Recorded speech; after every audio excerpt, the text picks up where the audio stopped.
dimasak. Gak penting Pak. Iya, buat apa? Kami mending dokter aja yang dimasak. Sertifikasi, jadi kenapa kami punya banyak? Karena itu kewajiban. Maksudnya bukan hal yang wow bagi dosen karena itu kewajiban. Jadi semua dosen tuh wajib ikut kayak kono. Kayak aku ikut public speaking, terus ikut apa sih? CEO MC ikut, MC apa sih? Kan sama. Aku bukan CMC. Apa ya, lupa. Pokoknya digital platform apa gambar-gambar. Aku melok masih gak bisa digital, melok gampang itu dulu sih. Tak kandani. Jadi maksudnya itu bukan sesuatu yang aku beneran bisa gambar baru aku keluar sertifikasinya. Itu kamu pokoknya melok bayar keluar. Sertifikasi itu, even sertifikasi public speaking yang orang-orang pasang tuh begitu say. Tersertifikasi gue pasti pokoknya kan bayar. Melok bayar semua itu. Penulisan buku saya punya, padahal enggak. Buku tulisan punya hiji. Tapi kan tersertifikasi.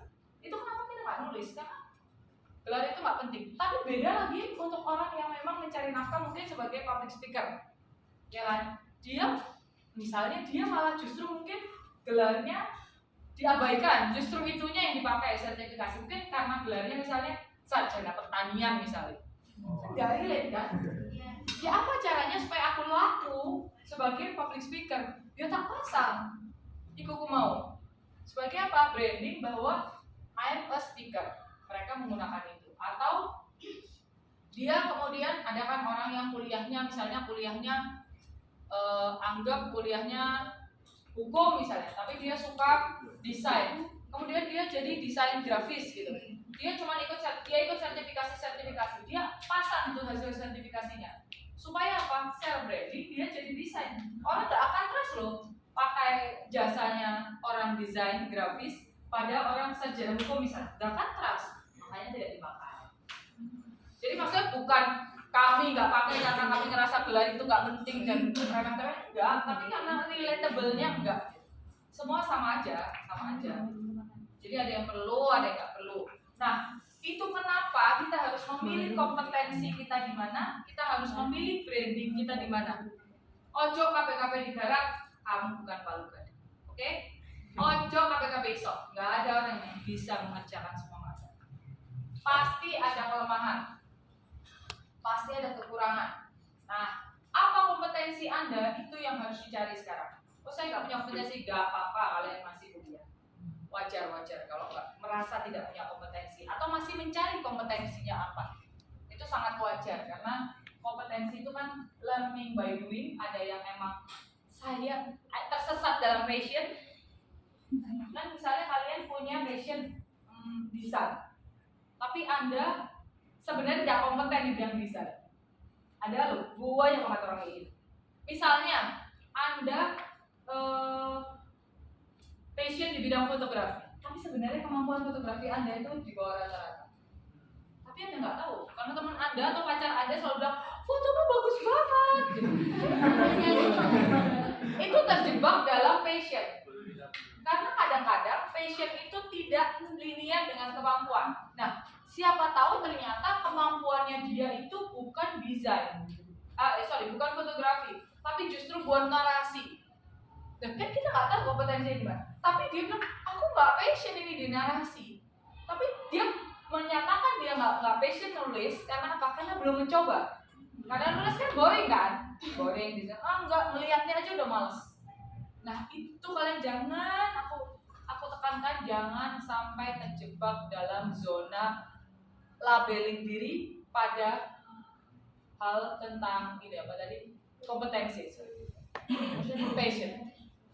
Labeli, passionku adalah memasak, tapi bermasak itu rasanya biasa. Kalau kasih kan nggak enak, maksudnya standar. Nggak mungkin kalau dia sudah melabeli dirinya passion, pasti standar. Maksudnya bukan outstanding ya. Padahal kalau passion kan harusnya outstanding, bukan standar. Nah itu maksud saya. Kadang-kadang kita terjebak pada enak kok jadi ibuku masak kok enak. Yo enak, lumayan mungkin dibandingkan ibu EDW lebih enak ya. Tapi kan kalau dia terjun di industri chef mungkin ini masakannya standar banget misalnya kayak gitu. Nah itu yang harus kalian cari karena saya yakin semua yang ada di sini itu pasti punya kompetensi yang mungkin tidak linear dengan passionnya tadi, dan itu bisa menjadi brandingmu. Brandingmu opo? Sampai detik ini branding saya, kalau teman-teman melihat saya brandingnya apa? Sosmed lah, ada dong yang nggak tahu saya di sosmed kan. Selain itu, barusan aja apa? Jurnalis gagal ya. Saya selalu membranding diri saya sebagai ibu rumah tangga. Saya hampir tidak pernah membranding diri saya sebagai dosen. Baru-baru ini aja karena saya saya baru rebranding diri menjadi dosen itu tahun ajaran baru kemarin karena anak saya kuliah. Sebelumnya branding saya adalah ibu rumah tangga. Mungkin kalian tahu hampir jarang saya konten sebagai dosen sebelum anak saya kuliah. Ya nggak? Saya hampir jarang. Saya baru rebranding diri menjadi dosen setelah saya merasa anak saya sudah dewasa dan nggak mungkin konten bareng lagi. Jadi akhirnya saya rebranding menjadi speaker, dosen segala macam. Karena memang kondisi nggak memungkinkan, jadi pasarnya apa yang diambil. Sebelumnya saya membranding diri saya sebagai ibu rumah tangga. Setiap saya ditanya orang, pekerjaannya apa Bu? Saya tidak pernah menjawab dosen atau content creator. Saya selalu bilang, saya ibu rumah tangga, full time ibu rumah tangga yang kebetulan punya side job jadi dosen. Saya selalu bilang. Karena bagi saya, pada saat saya menjadi dosen, saya adalah dosen yang biasa aja.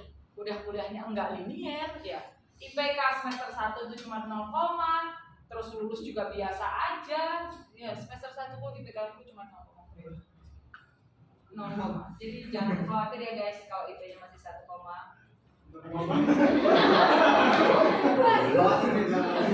ya, saya dan suami saya itu, jadi anak saya itu ini agak sedikit ngelantur ya, agak sedikit ngelantur. Pernah saya di perjalanan, anak saya cuma saya tanya, kamu gak usah loh pengen jadi lulusan terbaik, ngapain gitu? Hidup itu dinikmati saya. Daripada dia belajar kita nggak bisa konten ya saya. Iya aku juga nggak pengen, aku cuma mau jadi mawapres. Gak usah, lelah gitu. Nggak apa-apa ya, kita berdebat gitu. Terus habis itu terus anak saya itu ngomong gini, emang kenapa sih aku nggak boleh pintar-pintar? Iya, nanti kamu nggak bisa happy gitu kan. Kita bilang berdua gitu. Kamu bisa main biliar nggak? Iya biasa. Nggak bisa ngatur, itu kamu nggak punya skill. Misalnya aku sama suamiku kan emang jago main biliar. Terus, iya kan maksudnya. Terus kamu pernah nggak masuk ke tempat pokoknya? Saya tanya beberapa hal yang kami sering lakukan di zaman dulu. Memang eranya berbeda ya, karena era kami kan bukan era digital. Hiburannya memang ya kalau nggak biliar, kita bowling, kita kalau zaman dulu itu masih banyak lounge yang cuma dengerin orang main piano, terus kita cuma makan wine kecil, terus cuma ngobrol gitu doang. Iya, kayak gitu doang. Itu penuh banget. Kalau sekarang tempat kayak gitu gak ada orangnya. Nggak maksudnya nggak gitu. Dulu itu kalau bergaul ya begitu, harus ketemu, nggak ada sosmed. Terus itu dia bilang gitu. Hah? Kenapa sih gak boleh terang-terang? Gak apa-apa, aku sama suamiku itu, Bunda sama aja loh IPK 0, sekarang sudah tidur enak, makan enak. Iya kan? Terus dia bilang, oke, gak apa-apa berarti. Gak pintar, maksudnya gak lulusan terbaik. Gak apa-apa. Iya gak apa-apa. Yang penting tahu kompetensi dan passion. Karena itu penting banget. Dan tahu spesifik mau branding dirinya apa dan tahu kelemahannya apa. Kayak saya tahu kelemahan saya bersaing sama dosen yang pintar, misalnya Memsu misalnya. Ya saya disadu sama Memsu. Maksudnya apa? Kan itu gak pintar. Maksudnya biasa gitu. Cuma kalau misalnya nulis jurnal nih, saya hampir jarang. Saya nanti kalau ketemu sama saya jadi pembimbing skripsinya. Saya selalu mengajak anak bimbingan saya membimbing skripsi saya bimbing. Kalau dia suruh baca, dia belajar, saya belajar bareng sama dia. Karena saya sudah bilang saya nggak bisa. Kalau kamu nggak mau bimbingan saya, silakan minta ganti ke Kaprodi karena saya tidak not good enough sebagai. Kalau mau belajar bareng, kalau enggak ya nggak bisa soalnya saya nggak terlalu bisa, saya biasa aja. Ya, tapi jurnal saya banyak juga. Nah, maksudnya asal mau belajar. Jadi misalnya dia maunya penelitian A yang saya nggak bisa gitu, saya selalu bilang saya nggak bisa. kamu mau ganti, either kamu mau ganti yang saya bisa, atau kita belajar bareng. Rata-rata sih ganti, ikut apa yang aku bisa ya, karena daripada dia rumit ya. Tapi ada satu kemarin yang nggak bisa, akhirnya dia nggak mau, dia mau tetap sama maunya dia. Oke, dia maunya dia, saya nulis hal yang sama. Aku target, dia selesai, saya harus tembus jurnal internasional. Jadi dia selesai, saya tembus, dia selesai, saya tembus. Jadi saya dapat kan win-win solution kan, saya nggak bisa. Gitu. Jadi maksudnya kayak gini, nggak ada yang nggak punya kompetensi. Nah itu harus di-labeling di kamu kalau kamu punya kompetensi. Karena kamu nggak pintar kabeh, dari siapa kamu pintar? Nah itu yang harus diwujudkan dalam dalam bertutur misalnya kayak cara ngomong gitu. Mungkin kalau saya sama Vinda misalnya, cara ngomongnya kan beda jauh ya. Iya kan? Vinda kan iya kan? Misalnya kayak tadi gitu ya. Tadi itu rebutan kelas nih. Saya Bu Putri, Bu Vinda itu rebutan kelas. Kelas saya ini 04, Bu Vinda itu kelasnya pengganti. Terus Bu Putri kelasnya sebelah. Tiba-tiba saya mau ngajar, Bu Putri udah nempati kelas anak-anak, mahasiswa saya di luar.